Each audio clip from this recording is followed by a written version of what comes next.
Okay, so let's get started. So I'm going to make this smaller for now.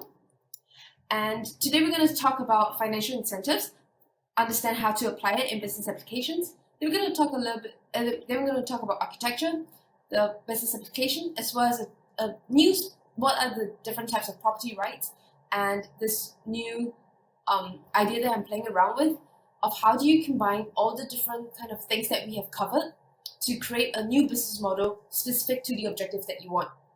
So this is kind of a hypothetical case. So I think it's quite interesting to really sum up what we have done so far and take all the different kind of elements that we have covered in token design. So by the end of this, you should understand what are the on-chain financial features for participants, new creative token design models, new funding mechanisms, as well as new property rights model for digital tokens. Okay, so let's get started with financial incentives. So once again, this is the conclusion this is the framework that we've been talking about. In market design, we talked about design of the environment. In mechanism design, we talked about design of the rules of the game. Now we're talking about token design, and specifically today we're going to talk about financial incentives. We're going to look at platform activities as well as the kind of transaction fees and the returns of your stake, returns of investment, as well as in architecture, we're going to look at property rights as well as distribution. So before I start, I want to just share this point again because I want to make sure that everyone's on the same page. The point of creating a token, we're talking about token design, we're talking about token engineering. Token exists as the main incentive driver to push the network or to drive the network towards a shared objective. Because all the participants are decentralized. Everyone is everywhere, it's very scattered. You need to coordinate all these activities, and you need to coordinate for a purpose, which is a shared objective. And that's what token is for. Tokens have other use cases like getting value on the secondary market, looking at getting returns of your external returns of investment, or you do trading or whatever you do. It's possible. It's just a secondary market. It's just not what we are talking about here. Right now, we're looking at token as a way to coordinate activities, coordinate people's actions together, and go towards a shared objective. So we have that out of the way now. Let me open this again. And what do we mean by platform activities? By platform activities, these platforms exist to coordinate all the activities together, and financial incentives help to do that coordination because people are incentivized by a lot of different things, and one of the commonality is money. It's financial, economical financial kind of gains. So this is something we want to use. We want to use the fact that people are incentivized by money or incentivized by financial gains, and we can design them into our system. Another important thing is we want to ensure that people are transacting on the platform instead of transacting off-chain, instead of transacting outside of the platform. We want activities to be done on the platform. And if you remember, we talked about, okay, this needs to be small. And we talked about that in market design, the pillar of market design, and specifically the factor in safety. We want people to feel safe enough to be transacting on the ecosystem. We want them to feel safe as in security, safety, but we also want people to feel safe as in their preferences are being met, their values being met, their desire is being met on the platform itself. So that is part of market design, as in we're designing the environment for that. But specifically for the tokens itself, we want to make sure that they transact on the platform. The other thing that we are looking at is also the returns, the potential returns to equity owned. So sometimes you can't really define that, okay, if you have an equity, I can 100% give you returns owned, because that will, sometimes you can guarantee that, but you can't always guarantee that, so I use the word potential. So the difference here is that we're adding the time factor T, or time factor. That means looking in the future, what are the potential gains? So it's still on the platform, but instead of the moment now, we're looking into the future of what the returns will be in the future, what the platform will look like, and how will that how would there be a financial incentive for me to own the tokens, or for me to use the tokens, or for me to want the tokens?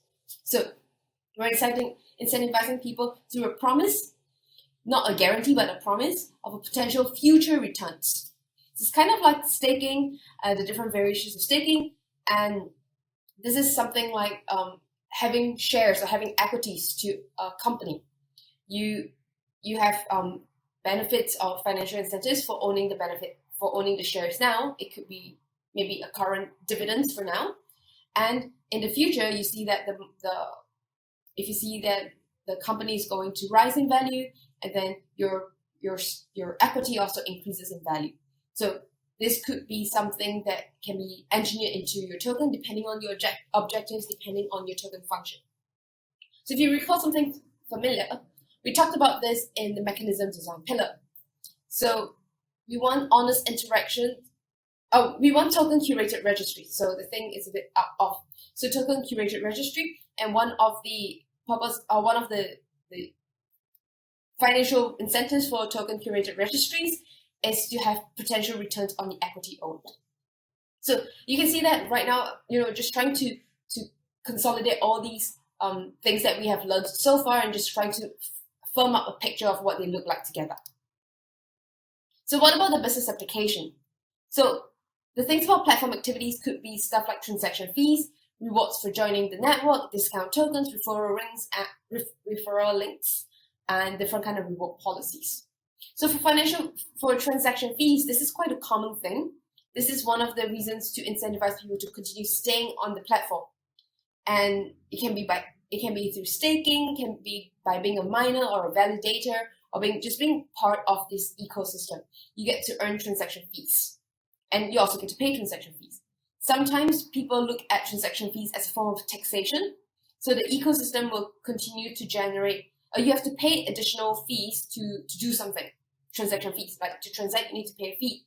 And that is kind of like taxes that government gets from people. And then government will keep the taxes and redistribute it to whoever needs it in the ecosystem, in the country. So in the same vein, ecosystems can also do that, or your business can also do that, where you keep the transaction fees all together and you figure out how to distribute that. How do you distribute that is something that's going to be very important. We're going to talk about that in architecture, but basically right now we're talking about collecting transaction fees, what can they be for, and what are the incentives for transaction fees. The other one is rewards for joining the network. We talked about that in market design as well, as in trying to create thickness in the market. So you get rewarded for joining, and for referral links, you get reward for asking someone else to join. So you're already in the system, you get more people to join, helps with thickness, helps with market design, and you're rewarded. And for a new person that on board, they are also rewarded for joining. So it all helps with thickness. So these two things are part of market design. And discount tokens. So discount tokens, we're going to talk about that in the last lesson after this. And discount tokens, basically, it gives you the right to receive discounts. It's kind of like gift cards. It's kind of like your frequent flyer points. It's kind of like coupons where you get discount on items. But the main difference is that it's not burnt when you use it. You can hold on to the tokens all the time and just keep using to get discounts. The tokens can also be sold so you can gain in two ways. The incentive is in two ways. The first one is getting discounts on the items that you purchase, on the services that you purchase, and the things that you want that the ecosystem provides. And the second one is when the tokens rise in value, you can sell them. Maybe because you don't want to get discounts anymore, you can sell them. So these are incentives, and just other kind of reward policies or reward mechanisms that in general that's just beyond mining. Because right now a lot of platform activities, or we look at base layer blockchain, it's more of when you mine, you get rewarded in terms of block rewards, but there are a lot of other kind of incentives available. When we talk about equities owned, we talk about returns to investment.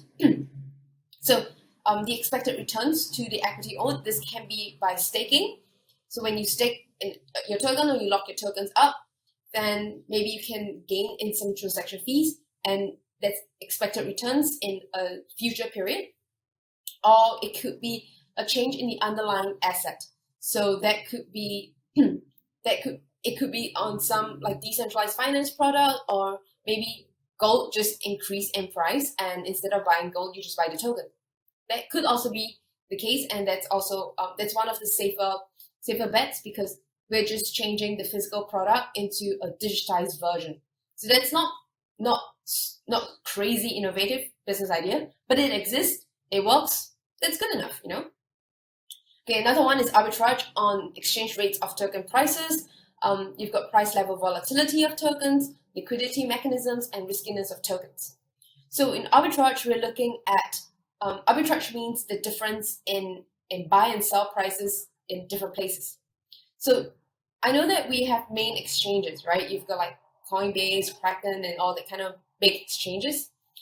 They tell you the prices of Bitcoin, for example. So sometimes the prices are not always exactly the same. There's some differentiation, and you can make arbitrage, or you can make money out of that. But not only that, when we talk about returns to investment, we talk about a longer period. We talk about a future time period, and arbitrage can happen if you think a bit bigger picture, where your exchange rates of the tokens are just is just much better, and you can sell them in the next period for a better price, so better returns of investment. Look at price level volatility of tokens. So how volatile are the tokens, and which is also how risky the tokens are. So the price level is less volatile, and you feel safer, and you know, people want to join the ecosystem more, and that could be a way to measure your returns. Same with riskiness. With riskiness, we also want to consider what happens during crisis period. Maybe the token is very risky, and anything happens in the real world, suddenly everyone just takes all their tokens away, and or everyone just liquidates their tokens, and suddenly the token has zero value. So that's also something to consider. You want to make sure that the tokens are not too risky, and that's why we talk about price level volatility. And lastly, we have liquidity mechanisms. So sure, we can have a lot of these beautiful engineering features of a token, but if your tokens can't be liquidated, as in your tokens can't be changed out to fiat or to cash or to something more user-friendly, then that's going to be quite a risk. It's going to be quite difficult to get your returns of the kind of money that you put into this token. So that's for business application. That's for financial incentives.